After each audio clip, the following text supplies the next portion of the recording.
Do you still use static stretching as your only way to warm up?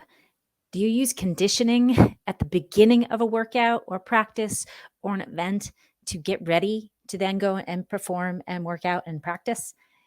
In this episode of the Move Better with the Cheer PT podcast and vlog, we're going to talk about when you should condition, when you should static stretch, and why it's important to not do those at the beginning of a practice or right before practice.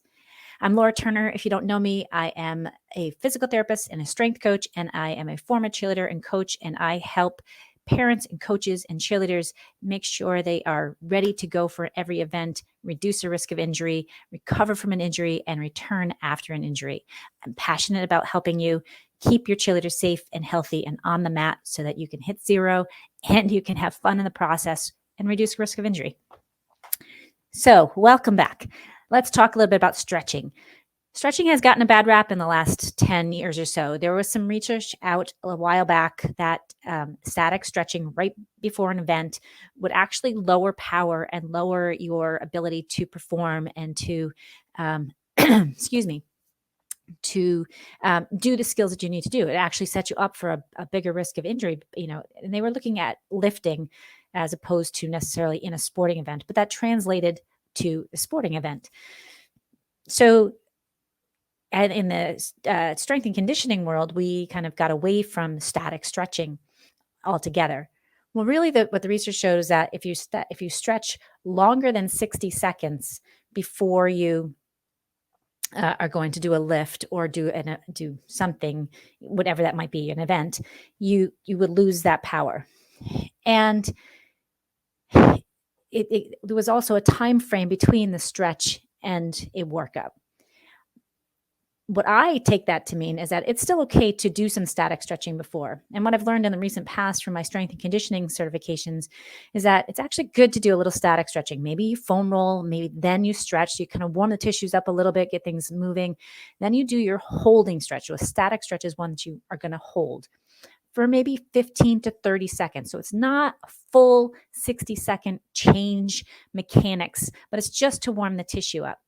But then you get into a dynamic warm-up. A dynamic warm-up is different than conditioning. It doesn't mean I'm going to go on a rant a little bit about this because I've worked with some cheerleaders recently who told me that their warm-up is they stretch a little bit and then they get into their tumbling drills and their jump drills and their stunt drills, and then they get into practice. Well, by then you're exhausted, and it's of course stunts are going to come down if you're doing repetition after repetition after repetition. So instead, what is important, because if you went to the gym, you wouldn't be doing reps of cleans and jerks and squats to do your warm up. You're going to loosen your muscles up. Maybe you do a light set just to prepare you for where you're going, but you need to loosen your joints up. You need to loosen your hips up, your shoulders. So a dynamic warm up is one that you are creating mobility through your muscles, getting your joints to move appropriately, and getting the muscles and the tendons ready so they have blood flow and they're loosened up and active and prepped and ready to go for whatever it is that you're going to do. So in a workout, it's important to do a dynamic warm-up. I like to include breathing because that's, for me, activates my core, gets me going. Some spinal cogs and mobility because that kind of loosens the spine up. And I'll do those in lying down or on hands and knees in different positions. I like to do some bridging. That it extends your hips a little bit. It gets your glutes ready to go. And it just kind of prepares some extension because we're all sitting here like this all day.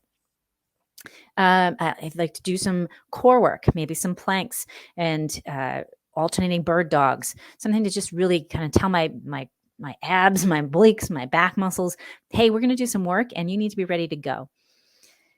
Then I'll get into some inchworms, which will incorporate some posterior line and core at the same time. Maybe some Spider-Mans to get your hips loosened. Maybe some happy babies. It doesn't matter as long as you get a variety in. One thing I find missing in a lot of cheer workouts or warm ups is getting some shoulder mobility, getting your shoulder blades working. If we're holding things overhead or we're tumbling, those shoulder blades actually need to be stronger than our deltoids and our pecs. They need to be working to stabilize and hold and help the rotator cuff. So maybe doing some band pull aparts, or even just some I call these goalpost to touchdown motions, where you're keeping your shoulder blades engaged and you're creating some movement and stability through the shoulders and the shoulder blades. The key is we need to warm up the muscles that we're using and the joints that we're using, and the opposite to help stabilize that we're doing. So if we're always holding out here, we need to work back here. If you can't see me, if you're listening to this on the podcast, I have my hands forward like where I'm holding a stunt, and then out to the side like a W position. Taking our body through full range of motion and not necessarily holding that static stretch, but moving in and out of it in a forward and back motion helps to create that stability. You watch football players on the field, they are walking and stretching at the same time. They're not standing. They may do a little static stretch to start, but then they're getting to some walking lunges or Frankenstein walks, or their hip circles and open and close the gate. All other sports except for cheerleading does these dynamic warm-ups, and they're important. They don't just get in, yes, sometimes like a basketball team, they're going to go and shoot layups, but they've already done their warm-up beforehand. Those are practice drills, and that should be part of practice. When you get into conditioning and you use your stunting, your tumbling, and your jumping for conditioning, it actually wears you out ahead of time. Perhaps it could be said that you could do that conditioning at the end of practice, but really your conditioning work to build your endurance that you're going to be able to get through a 2-hour practice and get through a 2.5-minute routine or a workout needs to be done outside of practice.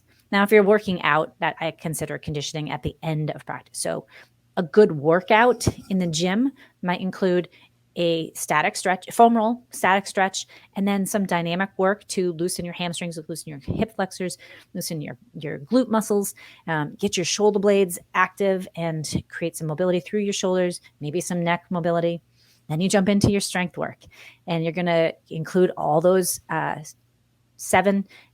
6 to 7 key components, a squat, a lunge, a deadlift, a row, or a pulling motion, and a pushing and a pulling and a pushing motion, so that and then a carry and some core. So you incorporate that, and however way you're going to do that for your workout. And if you want more advice, please reach out, because I'd love to talk about this and how I program. But you can work it however works in your own body. And then after that, you're going to go do your conditioning work. If you add 10 minutes at the end of a workout and do a nice high intensity, burpees or mountain climbers or swings, or you go do sprints, any of that for just 10 minutes at the end of your lift, and then you get your heart rate up and you've done a little bit of conditioning. And then at the end, you're going to do some static stretching. I'll talk about more static stretching in a second.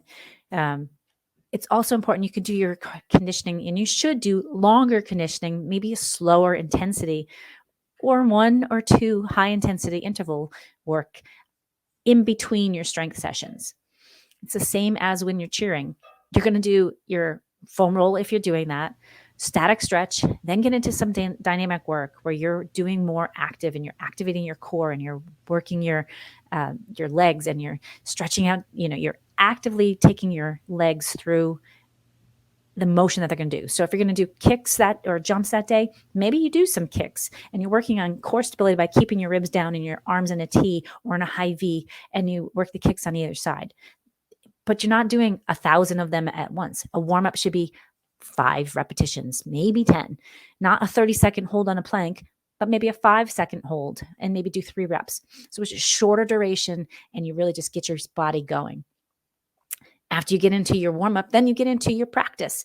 And, maybe you run through your tumble skills and your jumps and your basic stunts to warm them up 1 or 2 times before you get into actually putting your routine and whatever you're doing through practice together that day. At the end, if you have time, do some conditioning. In this instance, where you've been through practice, I wouldn't use stunts and tumbling and jumping as your conditioning. That's when I would actually get down and, okay, we're going to do burpees, or we're going to do sprint drills, or whatever that might be, something different that's less risk of injury. At the end, always, always, always save time at the end, maximum 10 minutes to do 10 minutes of stretching. And this is where you're going to hold those static stretches. So the end of a workout or the end of a practice or a competition or a game, that's when you're going to go and you're going to hold those static stretches. Give them about 60 seconds. Hamstrings, straddle stretches. Make sure you stretch your hips out, because stretching your internal and external rotators will allow that turnout for your jumps. Maybe you're holding a back bend, or I love hands behind your back, like right about your belt level line, and pinching your elbows together. That's a great way to open up your chest and then hold that. That's not going to put the shoulder blades or the shoulders and the anterior shoulder at risk, but it will stabilize through the shoulder blades and create better movement there, instead of just whipping and having somebody pull them back and crank on you. You can do assisted stretching for sure, but listen to what your body's telling you and go to the individual's endpoint, as opposed to trying to push, crank on it and really make the maximum. You do want to stretch to your ability level, but you don't need to force it. Give that time at the end of practice for that longer hold and longer stretch, and put the emphasis there. Performing this way and incorporating, proper warm up, proper lift, and practice time and conditioning and stretching into a regular routine will help reduce injuries. It's going to reduce the overstrain and the overuse injuries. It's going to set you up for less risk of rolling your ankle and create better stability. And so you have more strength to be able to go and do what you want to do and perform better stunts and higher stunts and all of that. Or if you're listening to this and you're a parent, it's going to allow you to be able to shovel better and react quicker when you are needing to be in those situations. Let me know if you have any questions. Please leave a comment below. Reach out. I have plenty of workouts and stretches and different workout routines and conditioning routines that I would love to send you. If you want more information on that, please don't hesitate to reach out. And if you are looking for more information, you can reach me on all social media, and the link is in the comments below, as well as a link to the Healthy Cheerleader Challenge, 7-day cheerleading challenge, which talks about food, nutrition, workouts, and mindset, and different ways to just incorporate an overall well-rounded healthy cheerleader. And I also, if you're not into cheerleading and you're listening to this, I have a tip for health and wellness in general. There's a link for that in the link tree below. Have a wonderful day. Don't forget, when in doubt, breathe it out. Take life one step at a time, and always find the beauty in the day. And as my dear friend Drew Kelleher said, you are responsible for your own vibes. So go out there, have a great day, and I will see you next time. Take care.